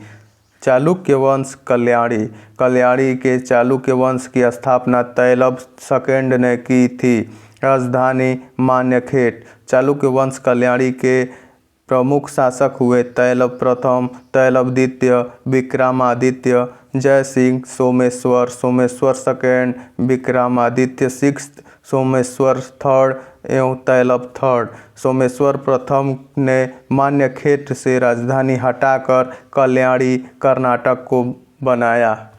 इस वंश का सबसे प्रतापी शासक विक्रमादित्य सिक्स्थ था। विल्हड़ एवं विज्ञानेश्वर विक्रमादित्य सिक्स्थ के दरबार में ही रहते थे। मिताक्षरा हिंदू विधि ग्रंथ याज्ञवल्क्य स्मृति पर व्याख्या नामक ग्रंथ की रचना महान विधिवेता विज्ञानेश्वर ने की थी। विक्रमादित्य चरित्र की रचना विल्हड़ ने की थी। इसमें विक्रमादित्य सिक्स्थ के जीवन पर प्रकाश डाला गया है। चालुक्य वंश वातापी। जय सिंह ने वातापी के चालुक्य वंश की स्थापना की, जिसकी राजधानी वातापी बीजापुर के निकट थी। इस वंश के प्रमुख शासक थे पुलकेशिन प्रथम, कीर्तिवर्मन, पुलकेशिन सेकंड, विक्रमादित्य, विनयादित्य एवं विजयादित्य। इनमें सबसे प्रतापी राजा पुलकेशिन सेकंड था। महाकूट स्तंभ लेख से प्रमाणित होता है कि पुलकेशिन सेकंड बहु सुवर्ण एवं अग्निष्टोम यज्ञ संपन्न करवाया था, जिसने का मेगुती मंदिर पुलकेशिन सेकंड ने बनवाया था। पुलकेशिन सेकंड ने हर्षवर्धन को हराकर परमेश्वर की उपाधि धारण की थी। इसने दक्षिणापथेश्वर की उपाधि भी धारण की थी। पल्लव वंशी शासक नरसिंहवर्मन प्रथम ने पुलकेशिन सेकंड को लगभग 642 ईस्वी में परास्त किया और उसने राजधानी बादामी पर अधिकार कर लिया। संभवतः इसी युद्ध में पुलकेशिन सेकंड मारा गया। इसी विजय के बाद नरसिंहवर्मन ने वातापीकोड की उपाधि धारण की। ऐहोल अभिलेख का संबंध पुलकेशिन सेकंड से है। लेखक रवि कीर्ति। अजंता के एक गुहा चित्र में फारसी दूत मंडल को स्वागत करते हुए पुलकेशिन सेकंड को दिखाया गया है। वातापी का निर्माणकर्ता कीर्तिवर्मन को माना जाता है। मालवा को जीतने के बाद विनयादित्य ने शकलोत्तर पथनाथ की उपाधि धारण की। विक्रमादित्य सेकंड के शासनकाल में ही दक्कन में अरबों ने आक्रमण किया। इस आक्रमण का मुकाबला विक्रमादित्य के भतीजा पुलकेशी ने किया। इस अभियान की सफलता पर विक्रमादित्य सेकंड ने इसे अवनिज नाश्रय की उपाधि प्रदान की। विक्रमादित्य सेकंड की प्रथम पत्नी लोक महादेवी ने पट्टदकल में विरूपाक्ष महादेव मंदिर तथा उसकी दूसरी पत्नी त्रैलोक्य देवी ने त्रैलोकेश्वर मंदिर का निर्माण करवाई। इस वंश का अंतिम राजा कीर्तिवर्मन द्वितीय था। इसके सामंत दंती दुर्ग ने परास्त कर एक नए वंश राष्ट्रकूट वंश की स्थापना की। ऐहोल को मंदिरों का शहर कहा जाता है। चालुक्य वंश बेंगी के चालुक्य वंश का संस्थापक विष्णुवर्धन था। इसकी राजधानी बेंगी आंध्र प्रदेश में थी। इस वंश के प्रमुख शासक थे जय सिंह प्रथम, इंद्रवर्धन, विष्णुवर्धन द्वितीय, जय सिंह द्वितीय एवं विष्णुवर्धन तृतीय। इस वंश के सबसे प्रतापी राजा विजयादित्य तृतीय था, जिसका सेनापति पडरंग था। चोल 9वीं शताब्दी में चोल वंश पल्लव के ध्वंसावशेषों पर स्थापित हुआ। इस वंश के संस्थापक विजयालय 850 से 887 थे, जिसकी राजधानी तंजौर या तंजाउर था। तंजाउर का वास्तुकार कुंजरमल्लन राज पेरुधचन था। विजयालय ने नरकेसरी की उपाधि धारण की और निशुंभ सुंदिनी देवी का मंदिर बनवाया। चोलों का स्वतंत्र राज आदित्य प्रथम ने स्थापित किया। पल्लवों पर विजय पाने के उपरांत आदित्य प्रथम ने कोदंडराम की उपाधि धारण की। चोल वंश के प्रमुख राजा थे Parantaka first, Raj first, Rajendra first, Rajendra second एवं कुलोत्तुंग। तक्कोलम के युद्ध में राष्ट्रकूटों नरेश कृष्ण थर्ड ने परांतक फर्स्ट को पराजित किया। इस युद्ध में परांतक फर्स्ट का बड़ा लड़का राजादित्य मारा गया। राजा राम प्रथम ने श्रीलंका पर आक्रमण किया। वहां के राजा महिम फिफ्थ को भगाकर श्रीलंका के दक्षिण जिला रोहण में शरण लेनी पड़ी। राज प्रथम श्रीलंका के विजित प्रदेशों को चोल साम्राज्य का एक नया प्रांत मुम्डी चोलमंडलम बनाया और पोलनारुआ को इसकी राजधानी बनाया। राज फर्स्ट शैव धर्म का अनुयायी था। इसने तंजौर में राजराजेश्वर का शिव मंदिर बनाया। चोल साम्राज्य का सर्वाधिक विस्तार राजेंद्र प्रथम के शासनकाल में हुआ है।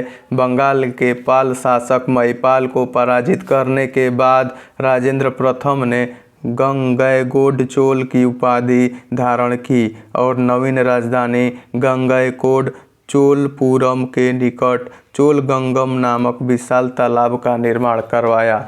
चोल काल में भूमि के प्रकार: वेलनवगाई गैर ब्राह्मण किसान स्वामी की भूमि, ब्रह्मदेव ब्राह्मणों को उपहार में दी गई भूमि, शालाभोग किसी विद्यालय के रख रखाव की भूमि, देवदान या तिरुन्मठदकन्नी मंदिर को उपहार में दी गई भूमि, पल्लीचंदम जैन स्थानों को दान दी गई भूमि। नोट: गजनी का सुल्तान महमूद राजेंद्र प्रथम का समकालीन था।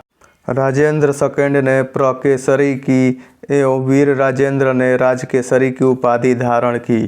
चोल वंश का अंतिम राजा राजेंद्र थर्ड था। चोलों एवं पश्चिमी चालुक्य के बीच शांति स्थापित करने में गोवा के कदंब शासक जयकेश प्रथम ने मध्यस्थ की भूमिका निभाई थी। विक्रम चोल अभाव एवं अकाल से ग्रस्त गरीब जनता से राजस्व वसूल कर चिदम्बरम मंदिर का विस्तार करवा रहा था। कोलोत्तुंग सेकंड ने चिदम्बरम मंदिर में स्थित गोविंदराज विष्णु की मूर्ति को समुद्र में फेंकवा दिया।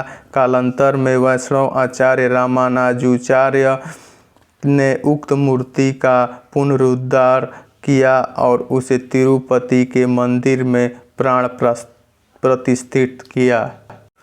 चोल प्रशासन में भाग लेने वाले उच्च पदाधिकारियों को पेरुंदरम एवं निम्न श्रेणी के पदाधिकारियों को सेरुंदरन कहा जाता था। लेखों में कुछ उच्चाधिकारियों का उडनकूटम कहा गया है, जिसका अर्थ है सदा राजा के पास रहने वाला अधिकारी। संपूर्ण चोल साम्राज्य 6 प्रांतों में विभक्त था। प्रांत को मंडलम कहा जाता था। मंडलम कोट्टम नाडु में एवं नाडु कई कुर्मों में विभक्त था। नाडु की स्थानीय सभा को नाटुर एवं नगर की स्थानीय सभा को नगरतार कहा जाता था।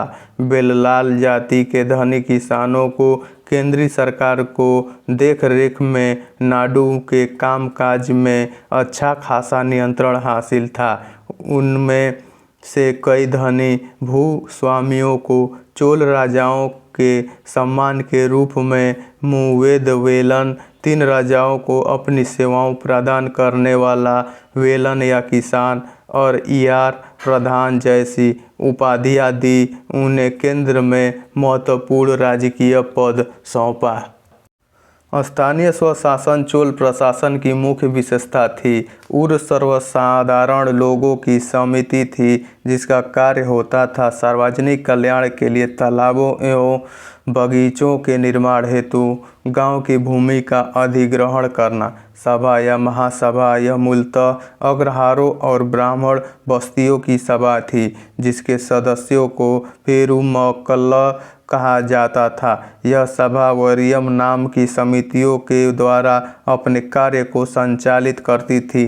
सभा की बैठक गांव में मंदिर के निकट वृक्ष के नीचे या तालाब के किनारे होती थी। व्यापारियों की सभा को नगरम कहते थे।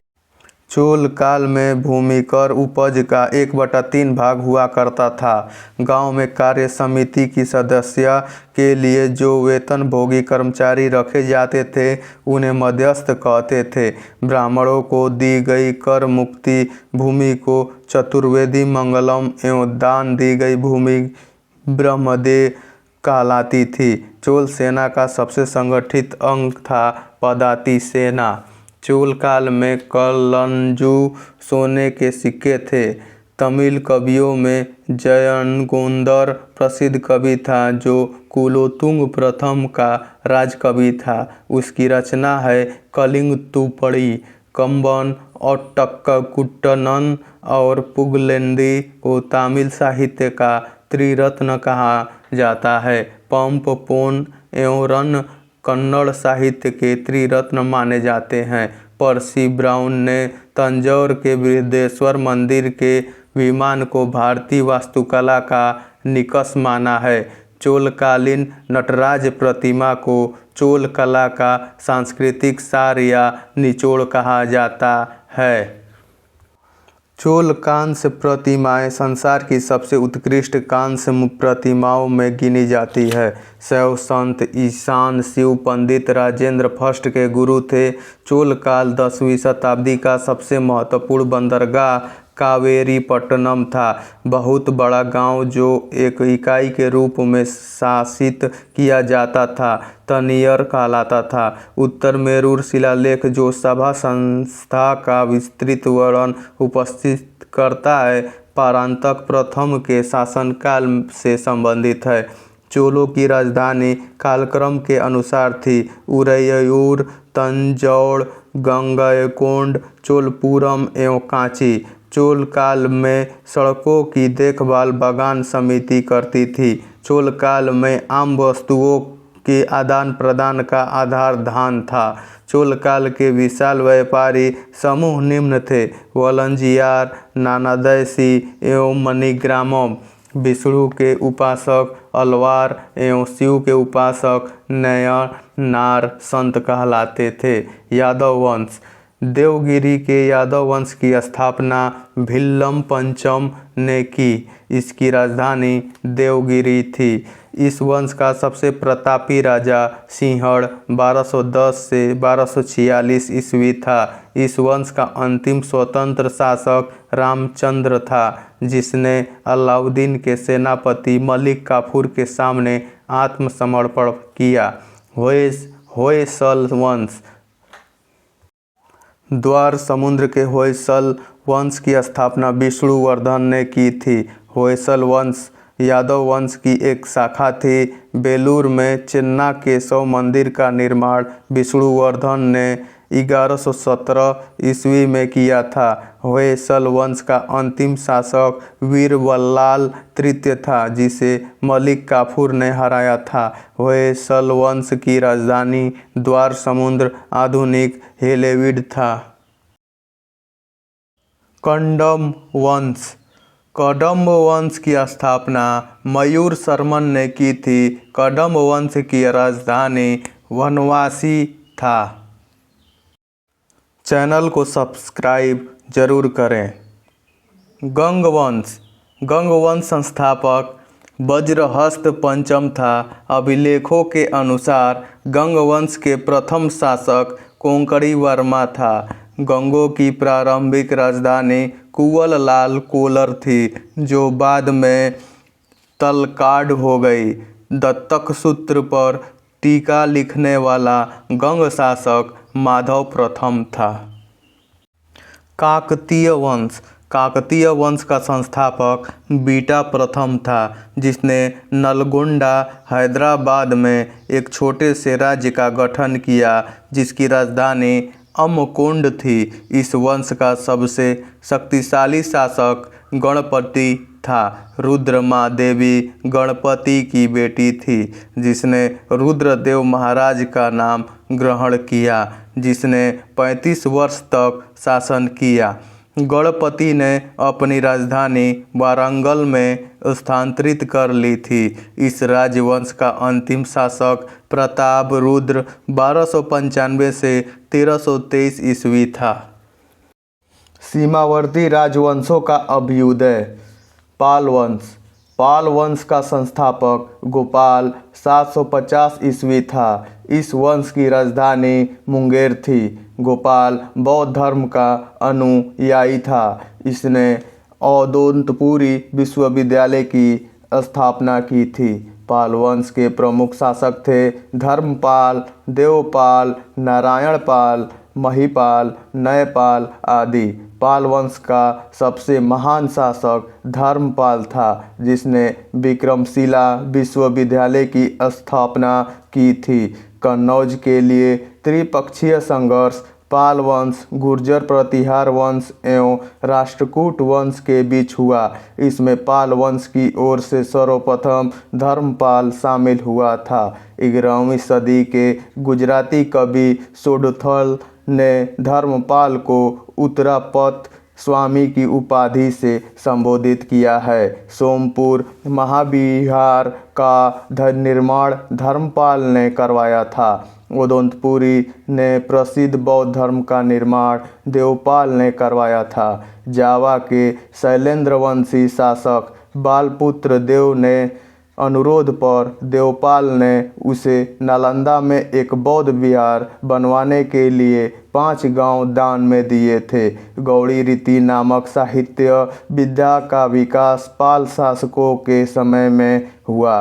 पाल शासक बौद्ध धर्म के अनुयायी थे। सेन वंश। सेन वंश की स्थापना सामंत सेन ने राढ़ में की थी। इसकी राजधानी नदिया लखनऊती थी। सेन वंश के प्रमुख शासक विजय सेन, बल्लाल सेन एवं लक्ष्मण सेन थे। सेन वंश का प्रथम स्वतंत्र शासक विजय सेन था, जो शैव धर्म का अनुयायी था। दान सागर एवं अद्भुत सागर नामक ग्रंथ की रचना सेन शासक बल्लाल सेन ने की थी। अद्भुत सागर को लक्ष्मण सेन ने पूर्ण रूप दिया था।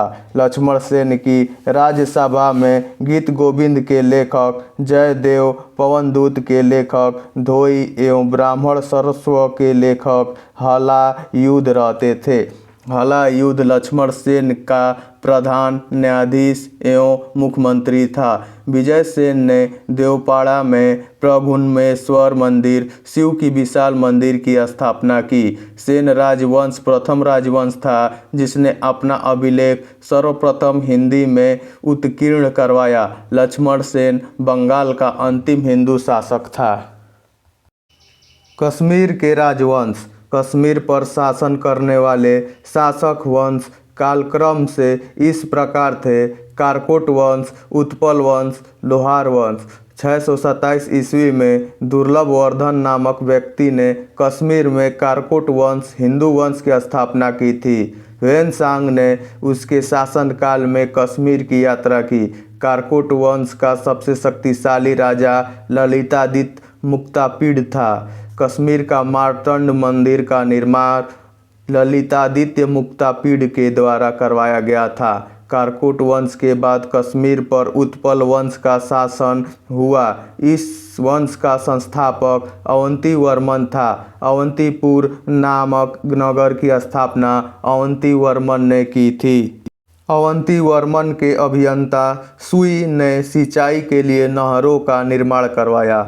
980 ईस्वी में उत्पल वंश की रानी दिद्धा एक महत्वाकांक्षी शासिका हुई। उत्पल वंश के बाद कश्मीर पर लोहार वंश का शासन हुआ। लोहार वंश का संस्थापक संग्राम राज था। संग्राम राज के बाद अनंत राजा हुआ। इसकी पत्नी सूर्यमती ने प्रशासन को सुधारने में उसकी सहायता की। लोहार वंश का शासक हर्ष विद्वान कवि तथा कई भाषाओं का ज्ञाता था। कल्हड़ हर्ष का आश्रित कवि था। जय सिंह लोहार वंश का अंतिम शासक था जिसने 1128 ईस्वी से 1155 ईस्वी तक शासन किया। जय सिंह के शासन के साथ ही कल्हड़ की राज तरंगड़ी का विवरण समाप्त हो सा जाता है। चैनल को सब्सक्राइब जरूर करें। कामरूप का वर्मन वंश। 4वीं शताब्दी के मध्य कामरूप में वर्मन वंश का उदय हुआ। इस वंश की प्रतिष्ठा का संस्थापक पुष्पवर्मन था। इसकी राजधानी प्रागज्योतिष नामक स्थान पर थी। कालांतर में कामरूप पाल साम्राज्य का एक अंग बन गया। राजपूत राजवंशों की उत्पत्ति। गुर्जर प्रतिहार वंश। मालवा का शासक नागभट्ट प्रथम गुर्जर प्रतिहार वंश का संस्थापक था। नागभट्ट सेकंड को राष्ट्रकूट सम्राट गोविंद थर्ड ने हराया था।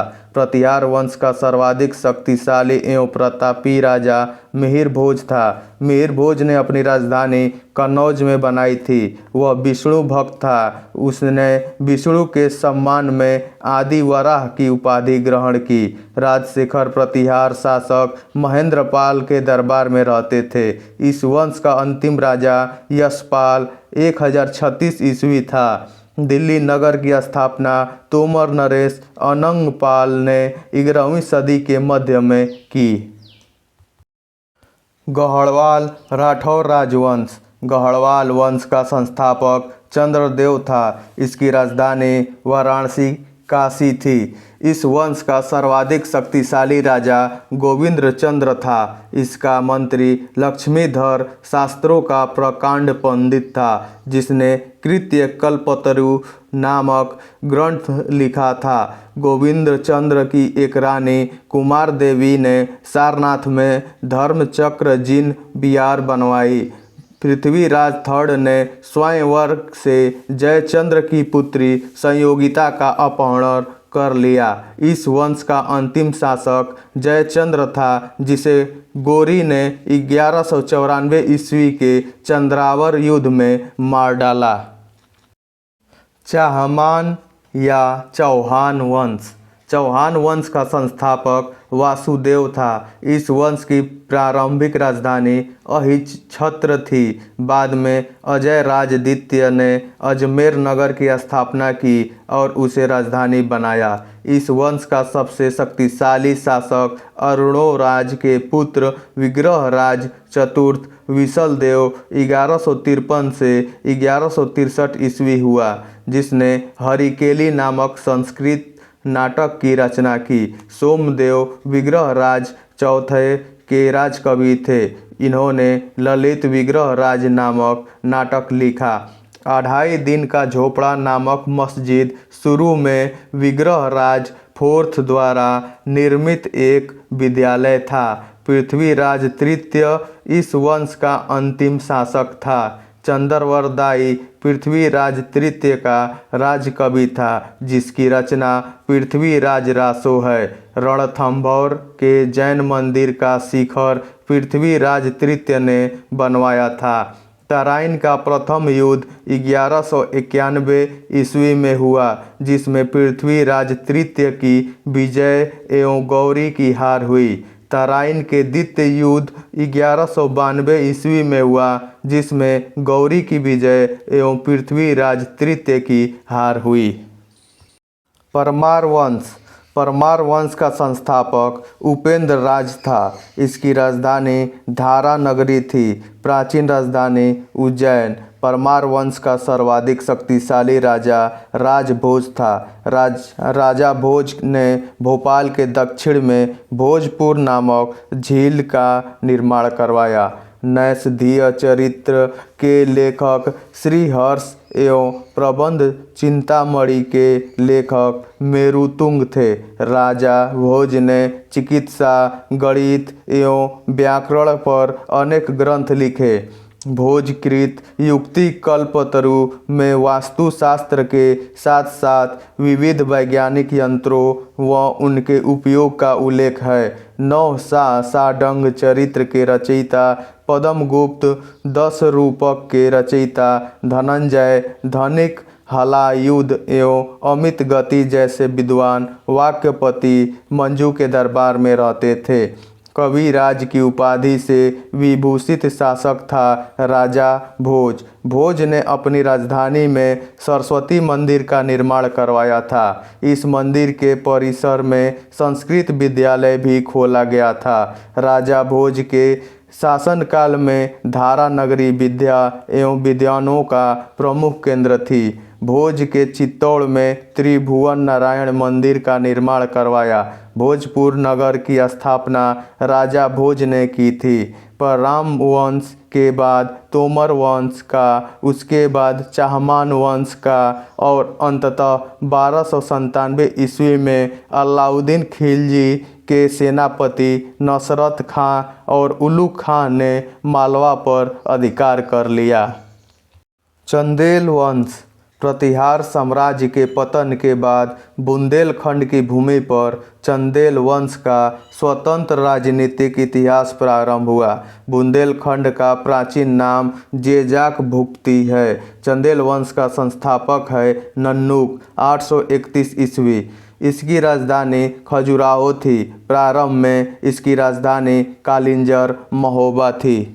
राजा धंग ने अपनी राजधानी कालिंजर से खजुराहो में स्थानांतरित की थी। चंदेल वंश का प्रथम स्वतंत्र एवं सबसे प्रतापी राजा यशोवर्मन था। यशोवर्मन ने कन्नौज पर आक्रमण कर प्रतिहार राजा देवपाल को हराया तथा उससे एक विष्णु की प्रतिमा प्राप्त की, जिसे उसने खजुराहो के विष्णु मंदिर में स्थापित की। थंग ने जिननाथ, विश्वनाथ एवं वैद्यनाथ मंदिर का निर्माण करवाया। कंदरिया महादेव मंदिर का निर्माण धंगदेव द्वारा 999 ईस्वी में किया गया। थंग ने गंगा जमुना के समय में शिव की आराधना करते हुए अपने शरीर का त्याग किया। चंदेल शासक विद्याधर ने कन्नौज के प्रतिहार शासक राज्यपाल की हत्या कर दी, क्योंकि उसने महमूद के आक्रमण का सामना किए बिना ही आत्मसमर्पण कर दिया था। विद्याधर ही अकेला ऐसा भारतीय नरेश था जिसने महमूद गजनी की महत्वाकांक्षाओं का सफलतापूर्वक प्रतिरोध किया। चंदेल शासक कीर्तिवर्मन की राज्यसभा में रहने वाले कृष्ण मिश्र ने प्रबोध चंद्रोदय की रचना की थी। इन्होंने महोबा के समीप कीर्ति सागर नामक जलाशय का निर्माण किया। अल्लाह उदल नामक 2 सेनानायक परमर्दी देव के दरबार में रहते थे, जिन्होंने पृथ्वीराज चौहान के साथ युद्ध करते हुए अपनी जान गंवाई थी। चंदेल वंश का अंतिम शासक परमर्दी देव ने 1202 ईस्वी में कुतुबुद्दीन ऐबक की अधीनता स्वीकार कर ली। इस पर उसके मंत्री अजय देव ने उसकी हत्या कर दी। चैनल को सब्सक्राइब जरूर करें। सोलंकी वंश अथवा गुजरात के चालुक्य शासक। सोलंकी वंश का संस्थापक मूलराज प्रथम था। इसकी राजधानी अनहिलवाड़ थी। मूलराज प्रथम शैव धर्म का अनुयायी था। भीम प्रथम के शासनकाल में महमूद गजनी ने सोमनाथ के मंदिर पर आक्रमण किया। भीम प्रथम के सामंत बिमल ने आबू पर्वत पर दिलवाड़ा का प्रसिद्ध जैन मंदिर बनवाया।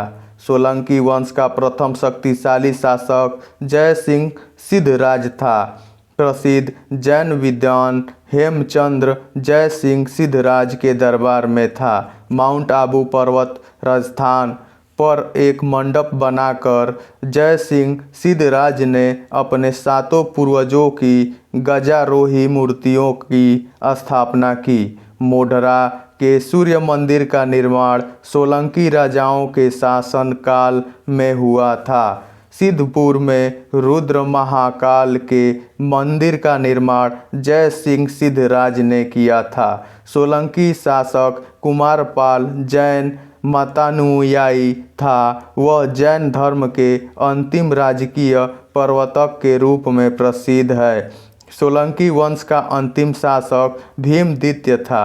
भीम सेकंड के एक सामंत लवण प्रसाद के गुजरात में बघेल वंश की स्थापना की थी। बघेल वंश का कर्ण सेकंड गुजरात का अंतिम हिंदू शासक था। इसने अलाउद्दीन खिलजी की सेनाओं का मुकाबला किया था। कलचुरी चेदी राजवंश। कलचुरी वंश का संस्थापक कोक्कल था। इसकी राजधानी त्रिपुरी थी। कलचुरी वंश का एक शक्तिशाली शासक गांगेय देव था, जिसने विक्रमादित्य की उपाधि धारण की। पूर्व मध्यकाल में स्वर्ण सिक्कों के विलुप्त हो जाने के पश्चात इन्होंने सर्वप्रथम इसे प्रारंभ करवाया। कलचुरी वंश चुरी सबसे महान शासक कर्णदेव था, जिसने कलिंग पर विजय प्राप्त की और त्रिकलिंगाधिपति की उपाधि धारण की। प्रसिद्ध कवि राजशेखर कलचुरी के दरबार में ही रहते थे। सिसोदिया वंश। सिसोदिया वंश के शासक अपने को सूर्यवंशी कहते थे। सिसोदिया वंश के शासक मेवाड़ पर शासन करते थे। मेवाड़ की राजधानी चित्तौड़ थी। अपनी विजयों के उपलक्ष्य में विजय स्तंभ का निर्माण राणा कुंभा ने चित्तौड़ में करवाया। खतौली का युद्ध 1518 ईस्वी में राणा सागा एवं इब्राहिम लोदी के बीच हुआ। प्राचीन भारत खत्म हो गया। अब अगला पार्ट 3 में मध्यकालीन भारत शुरू होगा। Please like and subscribe. Thanks for watching.